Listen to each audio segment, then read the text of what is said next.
Welcome to Kopi Time, a podcast series on markets and economies from DVS Group Research. I'm Taimur Beg, Chief Economist, welcoming you to our 109th episode. This is an atypical episode. For the first time in this podcast history, we will discuss the intersection of faith and economics. In particular, some of the foundational principles of Catholic faith and the role they have played and could play going forward in modern economic practices and policy. Our guest is Dr. Tony Annett, a visiting scholar at the Center for Sustainable Development, Columbia University. Previously, Tony spent 2 decades, actually more than 2 decades, at the International Monetary Fund. He is also a member of the College of Fellows at the Dominican School of Philosophy and Theology. Last year, Tony published Cathonomics, How Catholic Tradition Can Create a More Just Economy. Now, I'm not a Catholic, nor most likely are most listeners of Kopi Time. But I think there is room to hear a moral voice from a different faith. At the very least, it demonstrates the universality of our imperatives and goals. Tony Annett, welcome to Kopi Time. Thanks, Taimur. It's a great pleasure to be here. Thanks for inviting me. I think we should do a full disclosure to our listeners that more than a decade ago, you and I had a blog called Reasons and Opinions. And I would like to think that your thoughts on Catholic economics began way back then. That's definitely true. I would say that, yes. And we were early in the days of blogging. So, Tony, let's start with the background. What is explain to us the historical foundations of Catholic social teachings? Sure. So Catholic social teaching is a body of teaching that relates to the economy and to society more generally. This relates all the way back to biblical teachings. If you go back to the Hebrew scriptures, you'll see things like do not charge usury on loans, look after the strangers in your society. And then you have things like every 7 years, you want to relieve all debt. Every 49 years, you want to relieve all debt and restore all property that has been sold in the previous 49 years to its original owners. So there's a set of very radical economic teachings that go all the way back to the Hebrew scriptures. Now, Catholic social teaching has been working out this for about 2,000 years. Modern Catholic social teaching started in the late 19th century when Pope Leo XIII was grappling with the moral challenges of the Industrial Revolution and the massive economic and social upheavals and the mistreatment of workers in the new factories. So he wrote a document called Rerum Novarum, which is really a strong statement in favor of the rights of workers in this new capitalist economy. And ever since then, the popes have been trying to provide moral guidance to the great challenges we face, whether it's the Great Depression, the wave of decolonization after the Second World War, all the way through to the global financial crisis, and then to the climate crisis we face today. Basically, the popes have been trying to apply timeless ethical principles to very concrete and specific realities that we're facing today. Timeless principles. So can moral principles exist without faith? Can moral principles exist without faith? I think they absolutely can. In a sense, one sense is that Catholic social teaching, one branch traces back to the Bible, but another branch traces back to the philosophy of Aristotle, who talked about in our economic life, you want a sense of balance and moderation. You don't want greed. You don't want grasping. You don't want too much materialism. And happiness is not about seeking wealth. Happiness is about living a full, flourishing, thriving life. This is Aristotle, and this is very influential in Catholic social teaching. And I would also appeal to one of my favorite modern political philosophers, that's John Rawls, who argued from a very non-religious foundation that ethically we should be trying to maximize the position of the least worst off person in society. And that's very resonant with Catholic social teaching, I would argue. But there are plenty of ethical traditions that provide a grounding in how we want to structure our economy today. It's neoclassical economics, which is kind of a little bit weird. It's a little bit of an outlier here. We will talk about neoclassical economics, Tony. No worries. But let's talk a little bit about your book, Cathonomics. Why did you write it? And was it written only for Catholics? So I wrote this book with two audiences in mind. One is indeed for Catholics, because I've discovered over the years that most Catholics are rather unfamiliar with the tradition of Catholic social teaching. They don't hear it in churches. They don't read the documents. It's kind of a mystery to them. It's often referred to as the church's best kept secret.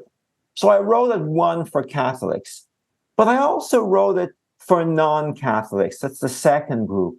And I wanted this to provide input into the growing literature on to use the slogan, what a post-neoliberal world would look like. A lot of economists and political thinkers are trying to grapple with the great problems we face today, the problems of inequality, exclusion, and climate change, the future of work. And they realize you need a stronger ethical grounding to tackle these questions. So there's a lot of people trying to do that. So I wanted this book to kind of be one input into that growing debate from a kind of a faith perspective. Okay, I appreciate that. Earlier you said that some of the foundational principles go all the way back to the Hebrew scriptures. So then why Cathonomics, and why not just economics as per Judeo-Christian principles? Right, because I think that the advantage of Catholic social teaching is that it's a really thoroughly worked out framework, ethical framework based on a set of principles that are very applicable to the modern economy. So, and in my book, Cathonomics, I basically compare and contrast the assumptions of neoclassical economics with the assumptions of Catholic social teaching. And I argue that this framework is actually better placed to not only explain human motivation, but to provide a grounding for how we would structure the global economy today.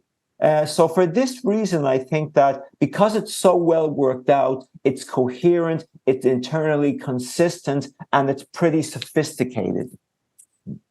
Okay. All right. Let's talk about what's wrong with classical economics. What's your take on this? Okay. So neoclassical economics, most economists would say that this is kind of devoid of ethics, which is completely wrong. Of course, every framework is based on some ethical principles. So I would argue that this is based a lot on the insights of Adam Smith, but it's also based a lot on the ethical framework known as utilitarianism.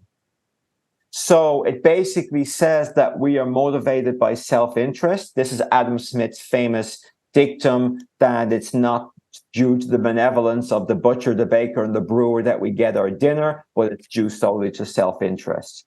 Catholic social teaching would say that's too simplistic. It's also kind of dangerous. We are also motivated by benevolence, fraternity, solidarity, and reciprocity.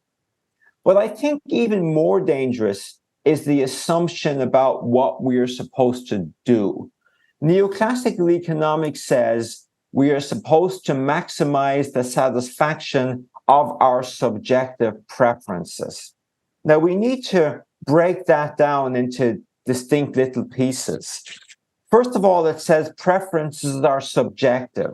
You like what you like, and nobody has the right to tell you otherwise. Anything that's legal is a valid preference.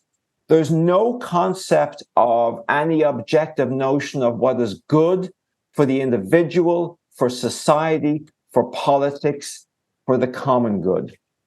And of course, in reality, what matters is goods and services that you can buy on the market. That's, in fact, how neoclassical economics says you measure whether your preferences are satisfied or not by what you can buy on the market.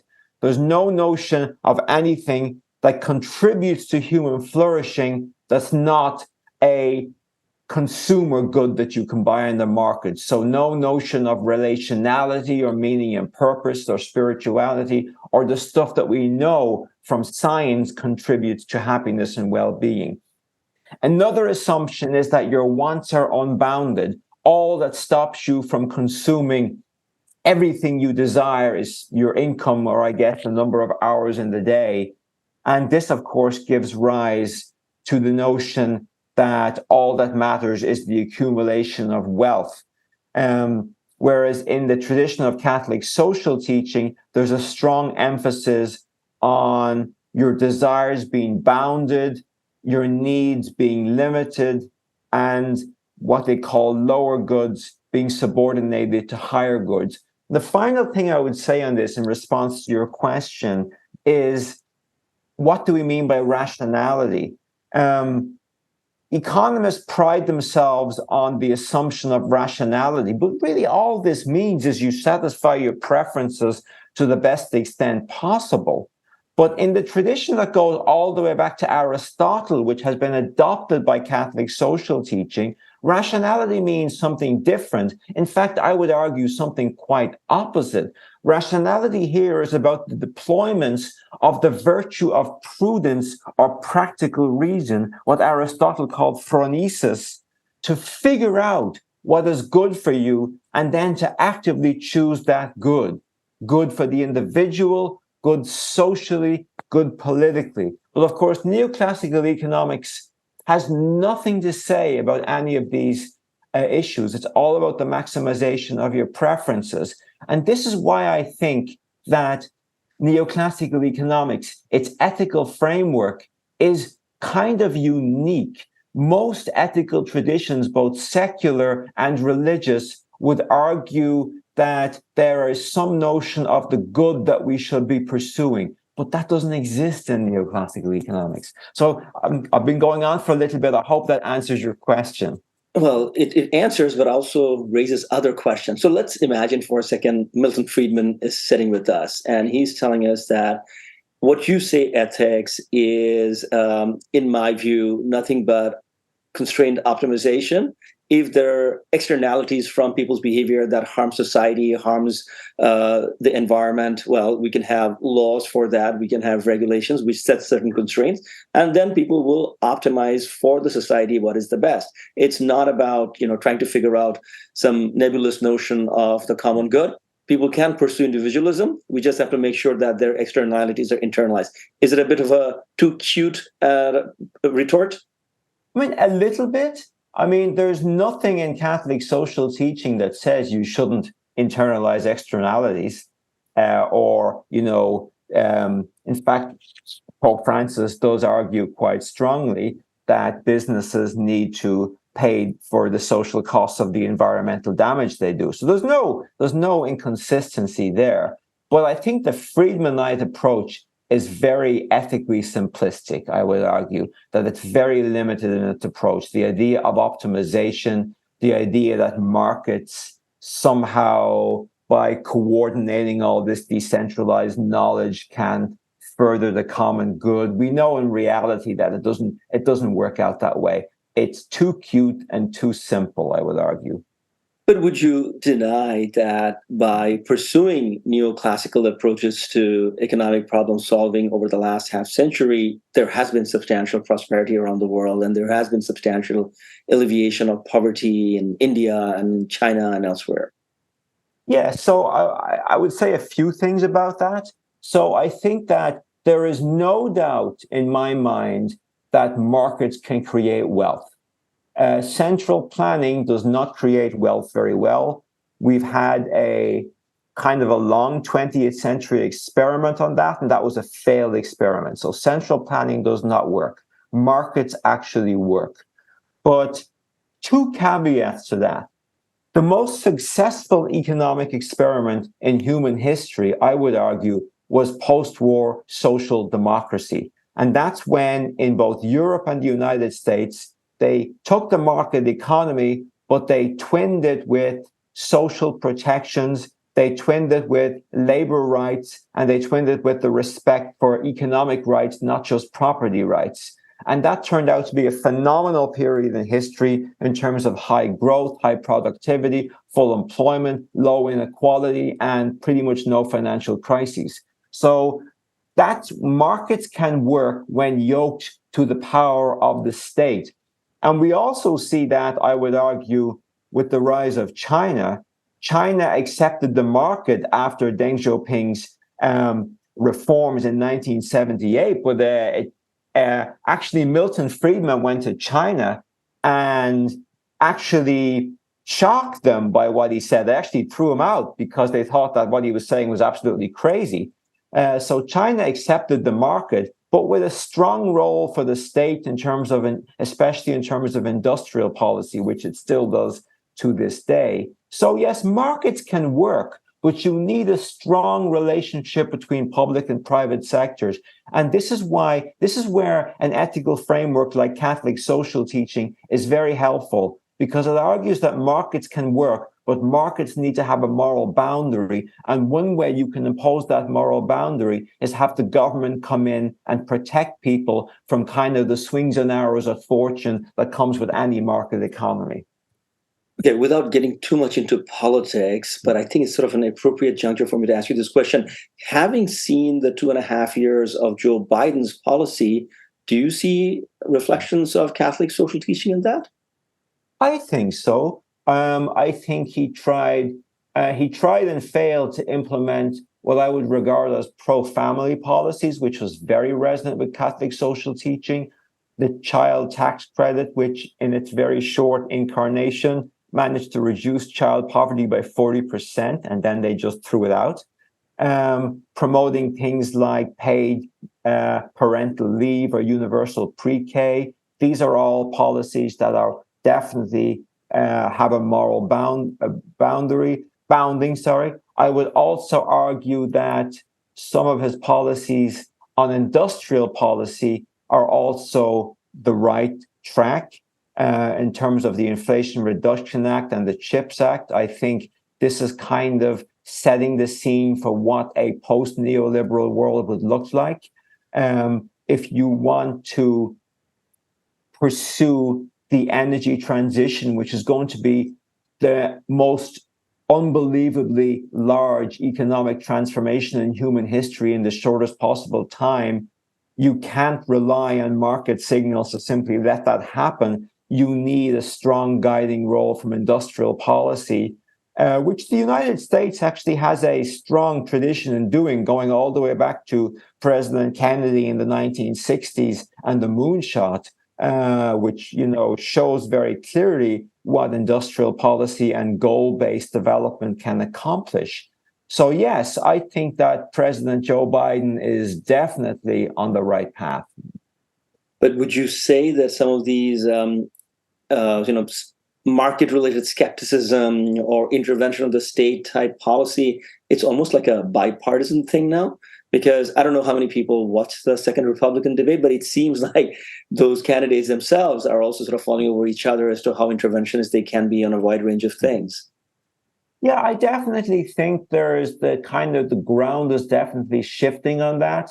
And I certainly don't watch Republican debates, but I do follow what people are saying. And I think it's somewhat reassuring that some on the right are recognizing that you need to protect workers, to support unions, to promote industrial policy, things like this. And one thing I'd say about this is that some of the architects of the post-war social democratic boom in Europe were actually center-right Christian Democrats. In countries like Germany and France and Italy, the post-war era, the early post-war era, the first 20 years, were dominated by center-right parties, and they built out the welfare states, and they built worker protections. In Germany, they even built things like co-determination, which allows workers to share in the management of the enterprise.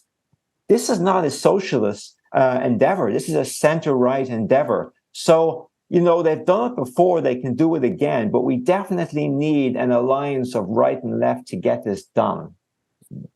Okay, I hope I'm not going on a tangent now, but what is your assessment of the economic policies pursued by your native Ireland governments? I don't follow it that closely, to be honest. I would not agree with some of their tax policies. I was getting in that actually, yes. I think, if you try to set your tax policy with the goal of beggar thy neighbor and to try and, just attract business from somebody else, that is not consistent with the global common good. And Catholic social teaching does see something called the universal common good, that we are global citizens. We do have global responsibilities. There is such a thing as global solidarity, especially to the poorest people in the world. And one problem in the neoliberal era is the race to the bottom in corporate taxes and in financial sector regulations that try and entice businesses. And that does not support the global common good, I would argue. Okay, that's a good segue to my new question about global common good. I understand that you have worked on interfaith dialogues in recent years. So give us a sense of the Vatican's role in that.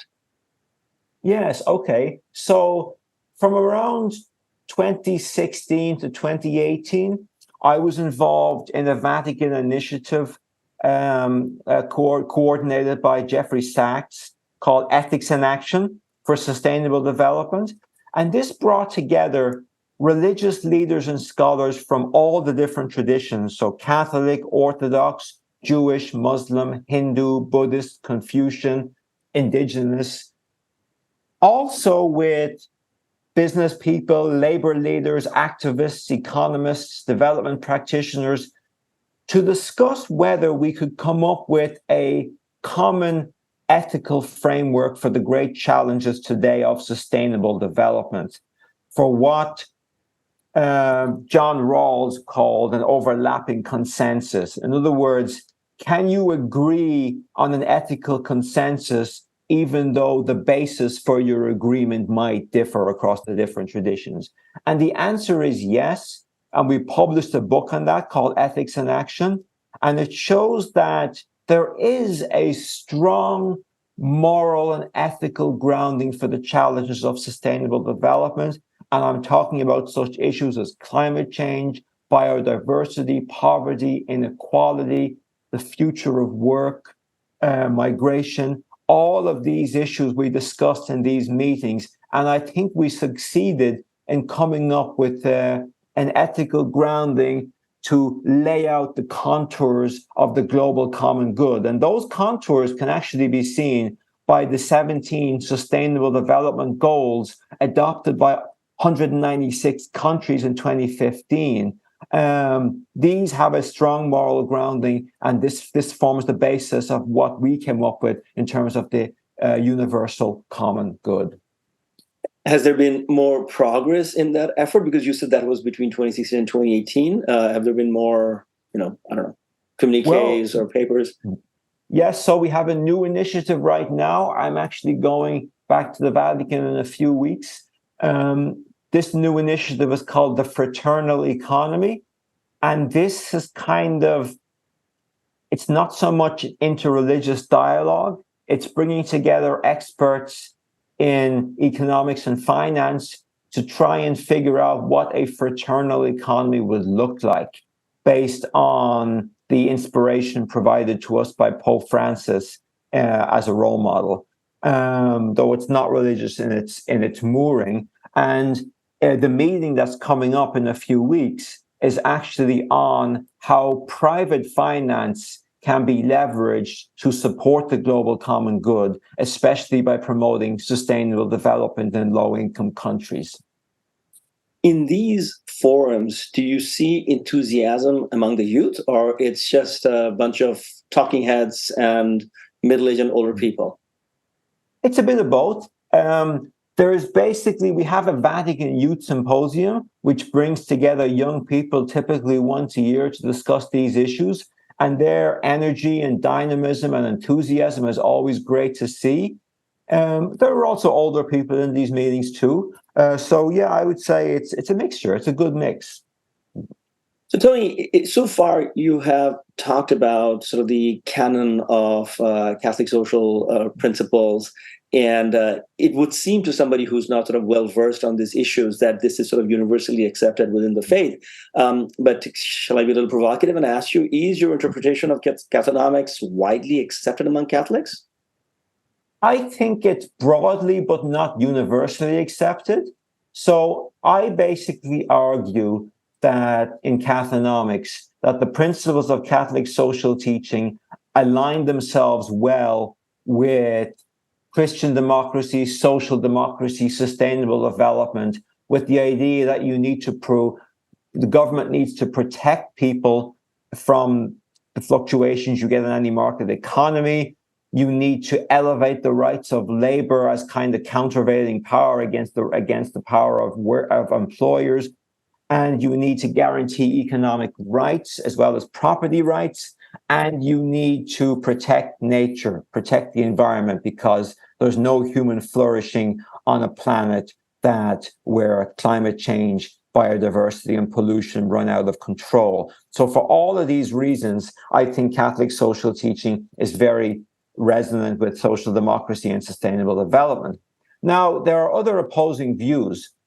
There is a branch of more Catholic libertarianism, which I do not think is consonant with the principles of Catholic social teaching, because I just think you can't gel that. But those people would appeal to the principles of subsidiarity, which says that you want to take decisions at the lowest level possible and the highest level necessary. There's also an alternative tradition called distributism, which says that you want to create an economy where as many people have as much private property as possible. Now, my issue with distributism is it's rather romantic and not very practical. I always ask distributives, well, how do you distribute property to as many people as possible without massive state expropriation and redistribution, which would, be on the scale of anything that communists would do? And I find they never really have an answer to that. But it's a tradition in Catholic social teaching. And property owning democracy is actually promoted by John Rawls. John Rawls actually taught that his principle of the difference principle is most clearly expressed through property owning democracy. So these are kind of alternative traditions. All right, Tony. So those are reasonable differences within a very large umbrella of the Catholic faith. Understandable. I want to sort of go back to some of the things we discussed earlier when we were critiquing neoclassical economics, and I was sort of pushing back, saying that hasn't it succeeded in raising people out of poverty and so on. So help me sort of understand between these two, words that we throw around. One is prosperity, and the other is progress. Is there a tension between the two? I guess you could say there's a tension. I mean, it's clear, as I mentioned, that markets can create wealth. So markets can definitely create prosperity.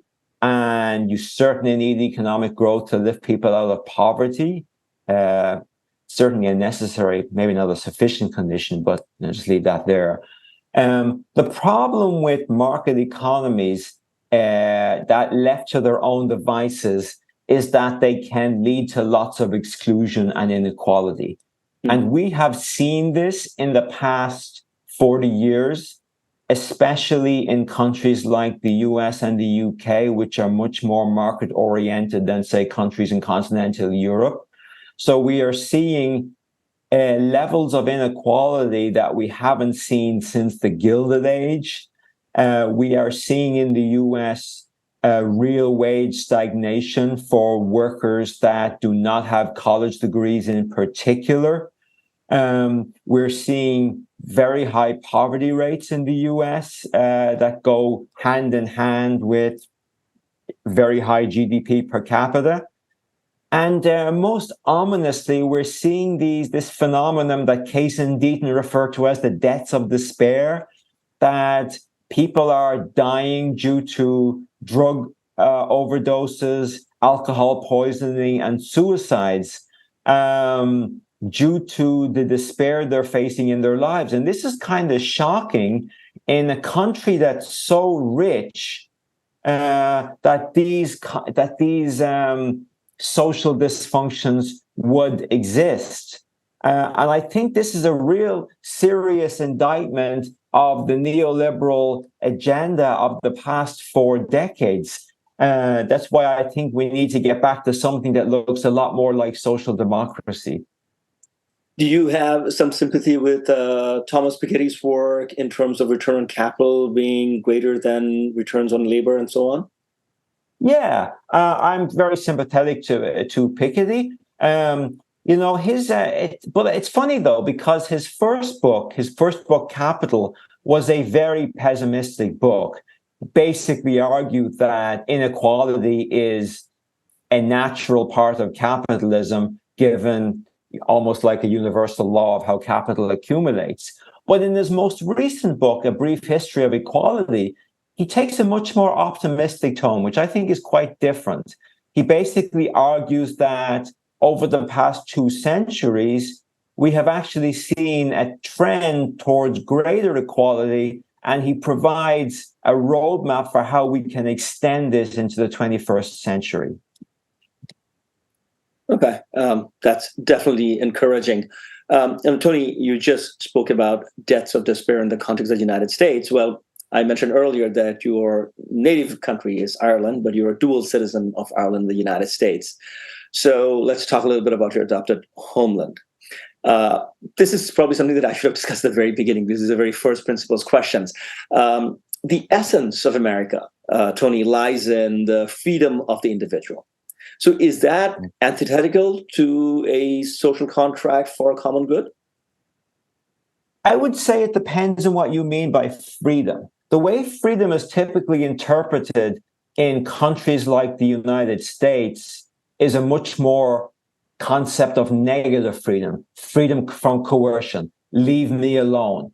If you tax me, you are impinging on my property rights to own and enjoy the fruits of my own labor. That's very much negative freedom. But there's another definition of freedom that's positive freedom, and that's the freedom to flourish, the freedom to develop and become the best version of yourself, the freedom to choose your own path in life. And this positive freedom is blocked by poverty and inequality, and when you lack the basic needs and necessities. So I think it depends on what you mean by freedom. One kind of freedom is a very libertarian kind of freedom, and that's very crimped.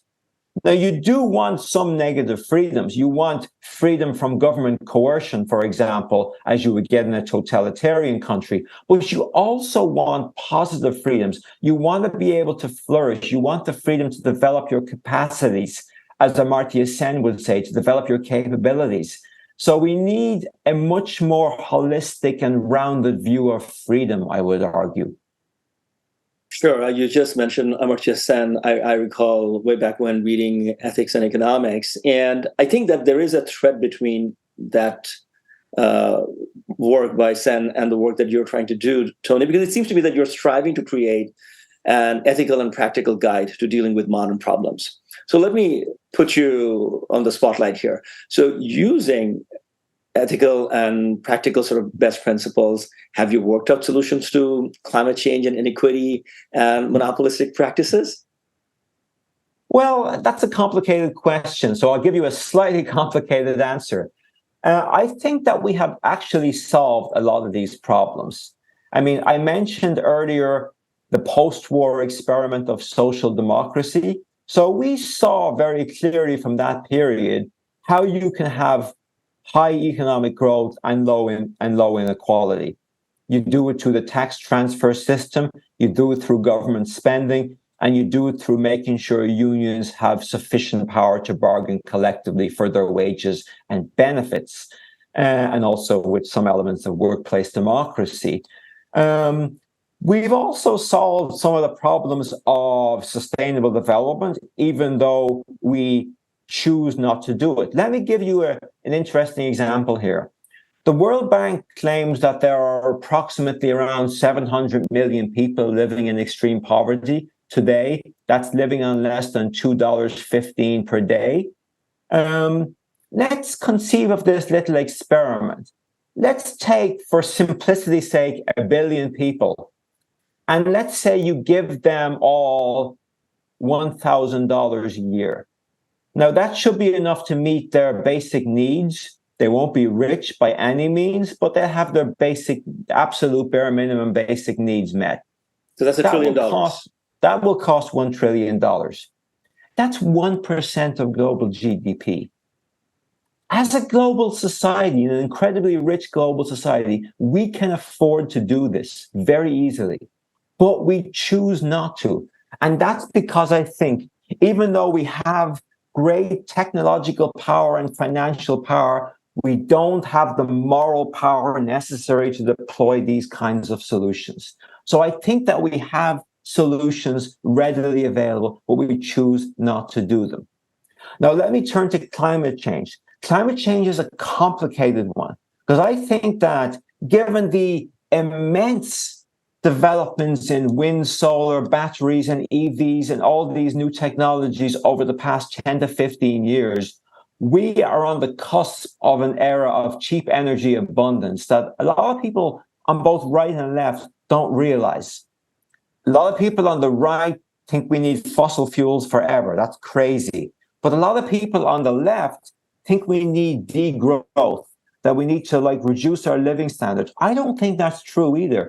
As I said, we're on the cusp of, clean energy abundance. That said, as I mentioned earlier, the energy transformation is the single greatest economic challenge that we have ever faced, given the short time frame we have to get this done, which is going to require everything we have in terms of technology, in terms of finance, in terms of politics, and in terms of ethics. Do we have everything we need to solve this problem? Probably not. There are a lot of really, really hard challenges, like how do you decarbonize industries like steel and cement? These are really hard challenges for which we probably don't have full technical solutions right yet. So I would say yes, in response to your question, there are some challenges of sustainable development that are really, really hard and where we still have a lot of hard work to do to solve them. But I really like your first framing of this question. I think that was really profound, that we have great technological and financial power, but it seems like, we don't have the moral fortitude yet. I think, that really in a way sums up the essence of your calling. So I appreciate that, Tony. Now, Tony, you spent almost a quarter of a century working at the IMF. So I want to ask you a question about the role of multilateral organizations. Do they undermine sovereignty, or should they be seen as providers of global public good, not just in theory, but also in practice? Okay, so let me answer that question using two principles of Catholic social teaching. And those principles are solidarity and subsidiarity. Solidarity is quite simple. It's basically the idea that we are all responsible for all, and that includes every person in the world today, including people from the poorest countries in the world. We have a moral responsibility to them. The second principle of subsidiarity. This is you want to make decisions at the lowest level possible and the highest level necessary. Sometimes that highest level necessary is the global level. When you have global challenges that cannot be solved by national or local governments, you need to solve them at the global level. The classic example there is climate change. The climate, as we all know, does not respect national borders, does not respect sovereignty, which requires a global solution. This is why the Paris Agreement and climate change is so profound, so important, and so transformative. So yes, there is a vital role for multilateral organizations today, like the IMF, like the World Bank. And I think there should be an international organization set up to monitor the implementation of the Paris Agreement, for example. We need to create something with real teeth there and real power. Okay, but in the context of that, is there necessarily a need for a faith-based approach, or it can just go on in a seemingly secular manner? Well, it depends on what you mean by a faith-based approach. I mean, what we really need, as I keep coming back to this point, we need an ethical and moral grounding for all of our economic and social decisions. As I mentioned earlier, we have great technology, we have finance, we are very rich, but we do not have the ethical grounding needed to solve these profound problems. And these problems are getting more serious year after year. And we just bury our heads in the sand and we pretend they don't exist. This is why we need a realignment around these core ethical values. Now, whether they come from religions or whether they come from secular ethics, I would argue it doesn't really matter, but we need better ethics. Hear, hear. Very well said, Tony. Thank you so much for your time and insights and coming to this podcast. Oh, it's a great pleasure, Timur. I was delighted to do this, and thank you for your interest in Cathonomics. No, I think not just me, but my listeners would also find this absolutely fascinating. Kopi Time is for information only and does not represent any trade recommendations. Definitely not this podcast. All 109 episodes of Kopi Time are available on YouTube and on all major podcast platforms, including Apple, Google, and Spotify. As for our research publications, webinars, and live streams, you can find them all by Googling DBS Research Library. Have a great day.